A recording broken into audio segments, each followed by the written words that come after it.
श्रोतागण, आज की कथा है ऋषि अष्टावक्र की। एक ऐसी प्रेरणादायक कथा जो बताती है कि जन्म से मिली कठिनाइयां भी ज्ञान की ज्योति को कभी बुझा नहीं सकती। ये प्राचीन भारत का समय है। महर्षि उद्दालक आरुणि एक महान वेदज्ञ थे।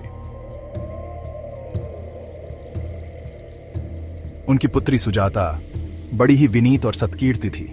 सुजाता का विवाह हुआ उनके ही एक योग्य शिष्य कहोड़ से। कुछ समय बाद सुजाता के गर्भ में आया एक तेजस्वी बालक। आश्रम का वातावरण प्रतिदिन वेद मंत्रों से गूंजता रहता था। गर्भ में पल रहा शिशु इन मंत्रों को केवल सुनता ही नहीं था, बल्कि उनके अर्थ को भी आत्मसात कर लेता था। किंतु एक दिन कहोड़ ऋषि वेद का पाठ कर रहे थे।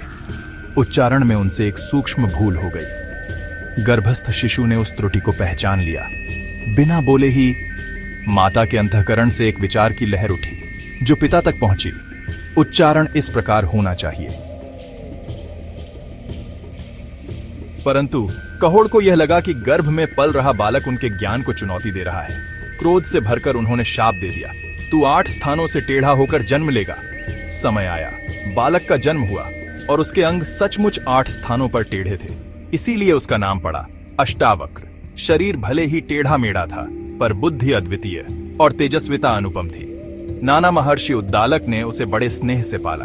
आश्रम में शास्त्रों का निरंतर अध्ययन होता और अष्टावक्र ने बचपन में ही शास्त्रार्थ के मूल सिद्धांत समझ लिए। इसी बीच कहोड़ को पता चला कि मिथिला नरेश जनक के यहाँ यज्ञ और विद्वानों की सभा हो रही है। वहां महान पंडित वंदिन से शास्त्रार्थ होता था। नियम यह था, जो भी हारता उसे यज्ञ हेतु वरुण देव को समर्पित कर दिया जाता, यानी नदी में डुबो दिया जाता। कहोड़ अपनी विद्या पर विश्वास रखते हुए मिथिला पहुंचे, किंतु वंदिन की वाग्मिता और तर्क के सामने वे टिक न सके और पराजित हो गए। नियम के अनुसार उन्हें भी जल में समर्पित कर दिया गया।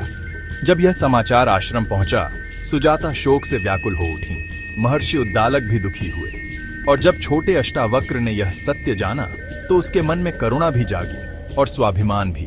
उसने निश्चय किया, मैं अपने पिता का मान अवश्य लौटाऊंगा।